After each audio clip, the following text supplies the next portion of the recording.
CIET NCERT द्वारा प्रस्तुत है। NCERT की कक्षा 7 के लिए कला की ध्वनि पाठ्य पुस्तक कृति। पृष्ठ संख्या 143, अध्याय 14, नाट्य।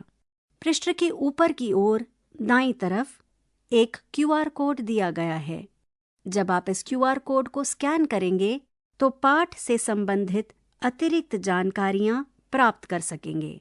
नाट्य प्रदर्शन के माध्यम से कहानी सुनाना है। आपने पहले भी पुस्तक में नाट्य प्रदर्शन के बारे में और 2 नाट्य परंपराओं के बारे में पढ़ा है। इस अध्याय में आप जानेंगे कि नृत्य तत्वों को नाट्य में किस प्रकार सम्मिलित किया जाता है। एक कहानी को नृत्य और नृत्य संयोजन, संवाद, गीतों के साथ संगीत तत्वों, संगीत वाद्य यंत्रों, वेशभाषा और श्रृंगार के साथ एक प्रस्तुति बनाया जा सकता है।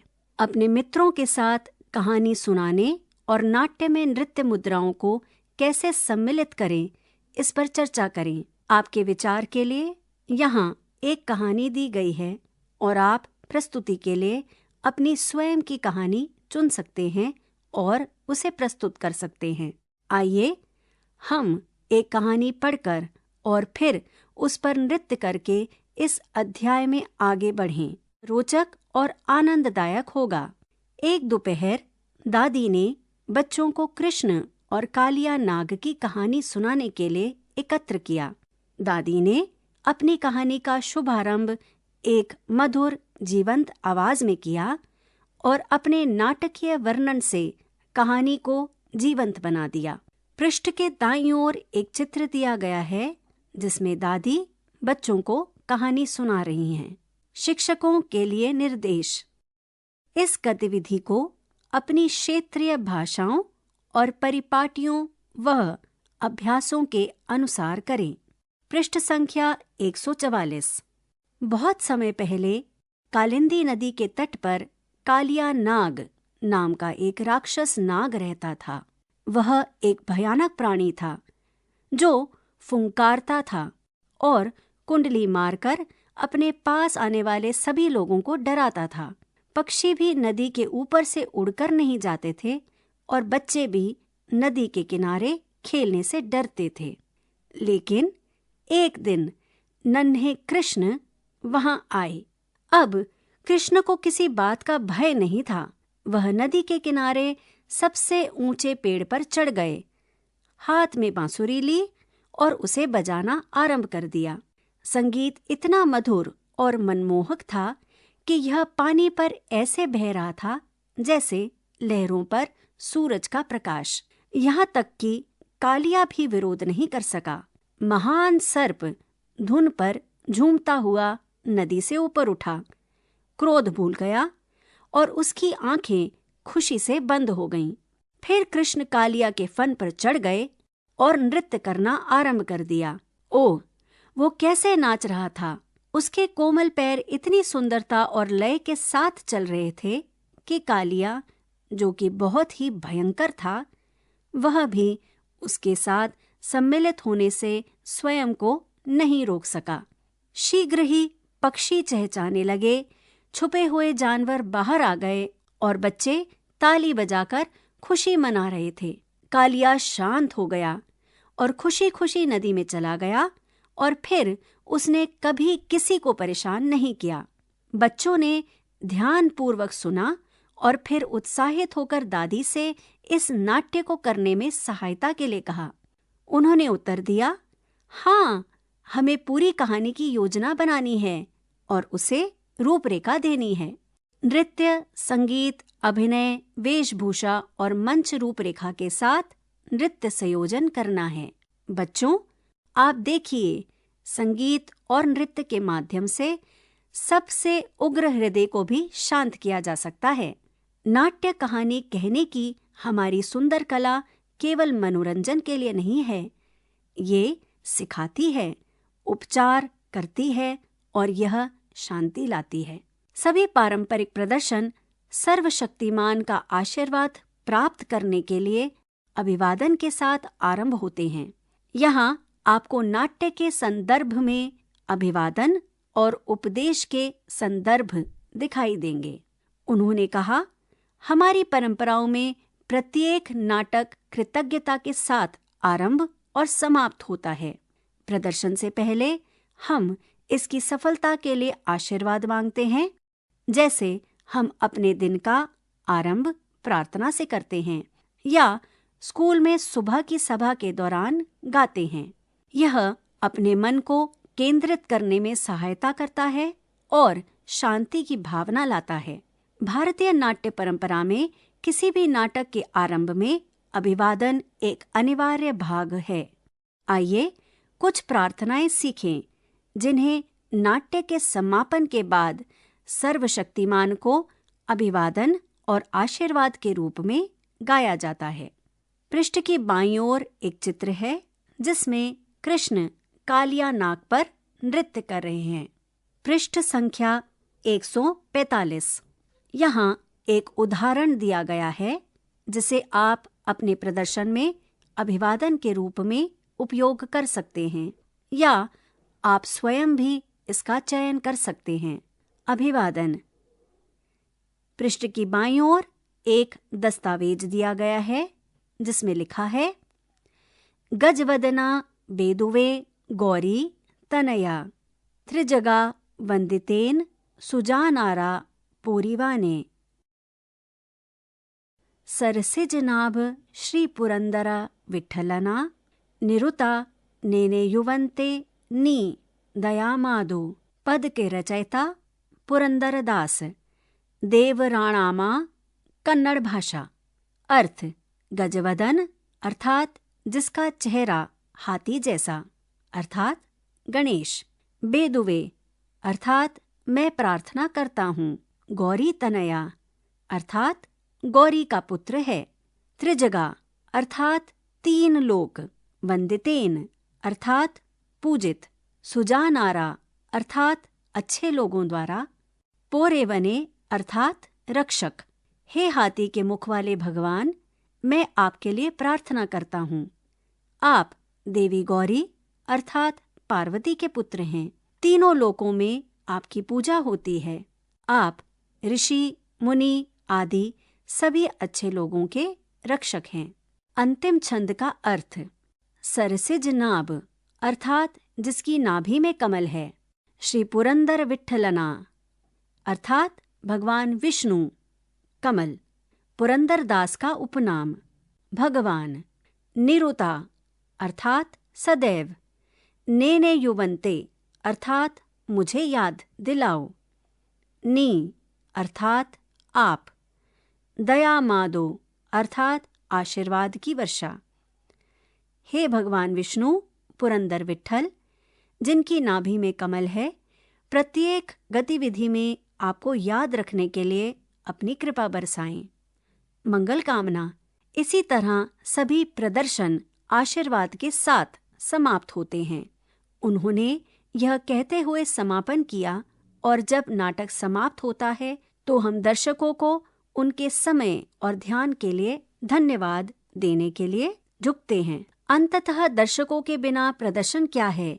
जो दर्शक इसे देखने के लिए आते हैं, क्या दर्शक इसे देखना पसंद करेंगे? यह सम्मान का आदान प्रदान ही नाट्य को इतना महत्वपूर्ण बनाता है। यह केवल कहानी के बारे में नहीं है, बल्कि यह प्रदर्शन करने वालों और देखने वालों के बीच संबंध बनाता है।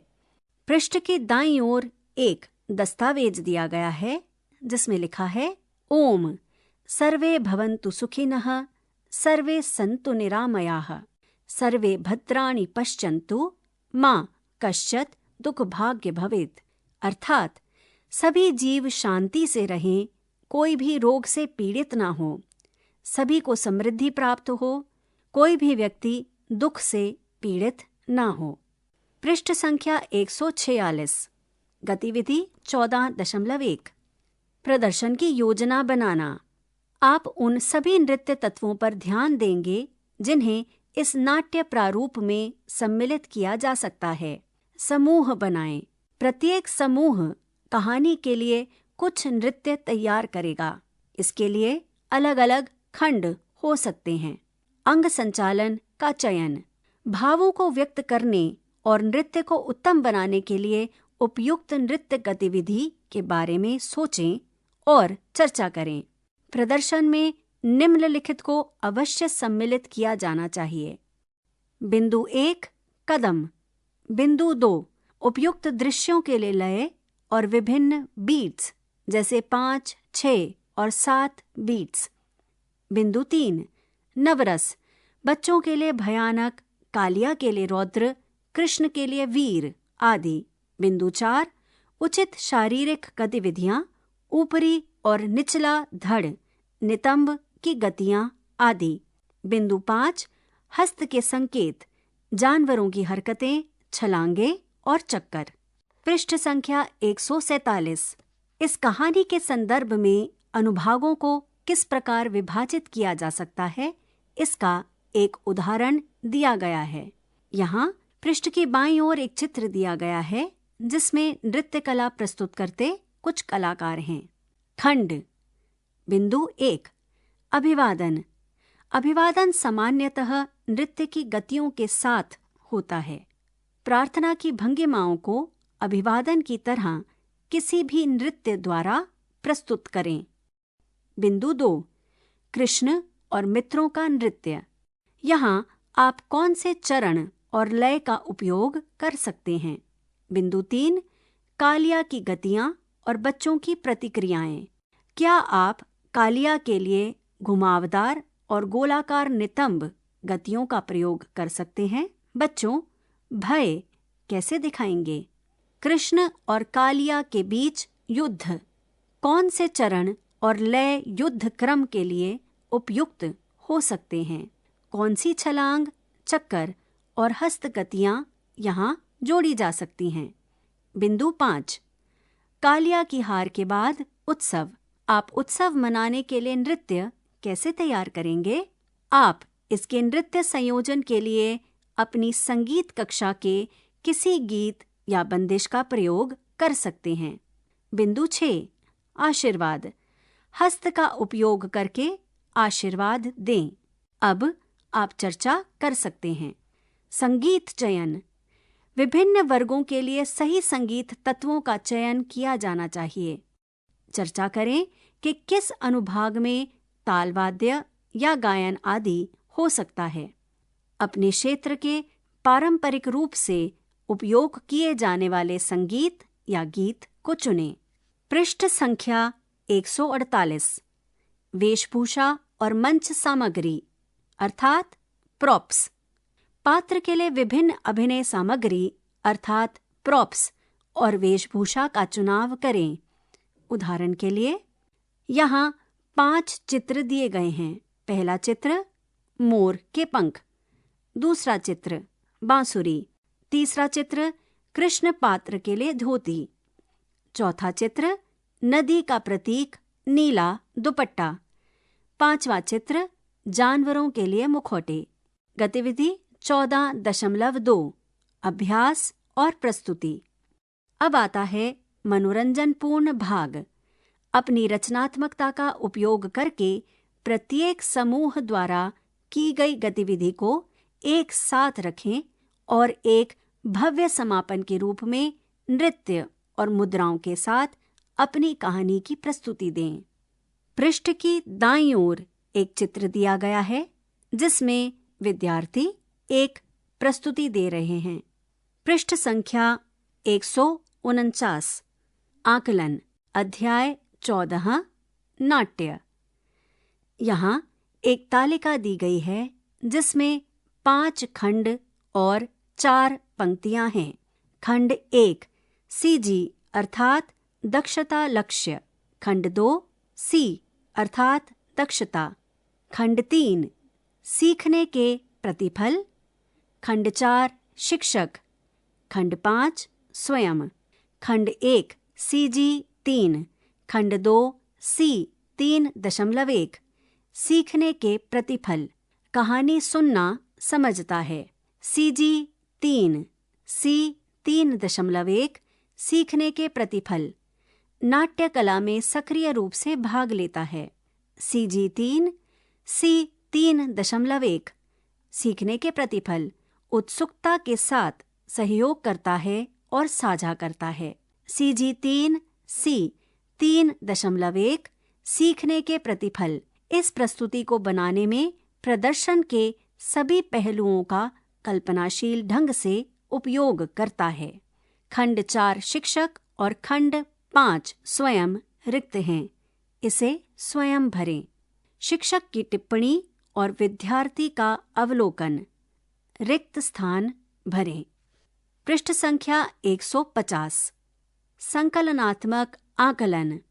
यहाँ एक तालिका दी गई है जिसमें 3 खंड और 2 पंक्तियां हैं।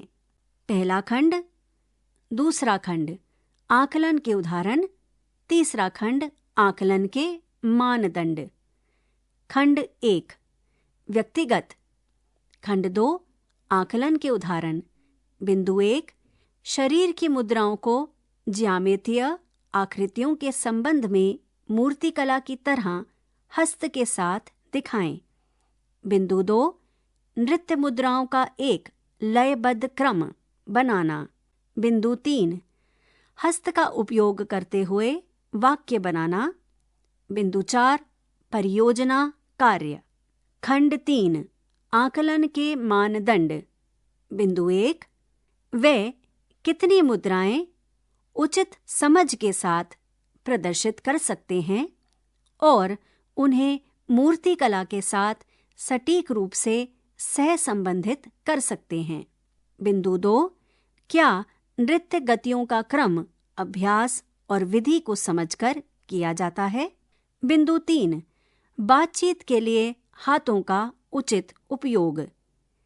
बिंदु 4 परियोजना कार्य की सामग्री। खंड 1 पंक्ति 2 समूह 3 या 4। खंड 2 आकलन के उदाहरण। बिंदु 1 नितंब गतियों में आराम और समन्वय। बिंदु 2 प्रस्तुति को एक कहानी के साथ जोड़ना। खंड 3 आकलन के मानदंड। बिंदु 1 रचनात्मकता। बिंदु 2 सहयोगात्मक मनोभाव। पृष्ठ संख्या 151 शिक्षक की टिप्पणी और विद्यार्थी का अवलोकन। रिक्त स्थान भरें। पृष्ठ के दाईं तरफ उड़ीसी नृत्य करती नृत्यांगनाओं का चित्र दिया गया है। अवलोकन। रिक्त स्थान भरें। अध्याय 14 समाप्त। अभी आप सुन रहे थे NCERT की कक्षा 7 के लिए कला की ध्वनि पाठ्यपुस्तक कृति। ध्वन्यांकन मोहम्मद फैजान। वाचन स्वर ऋचा जैन। संपादन कुसुमलता। निर्देशन एवं निर्माण विमलेश चौधरी तथा प्रस्तुति CIET NCERT नई दिल्ली भारत।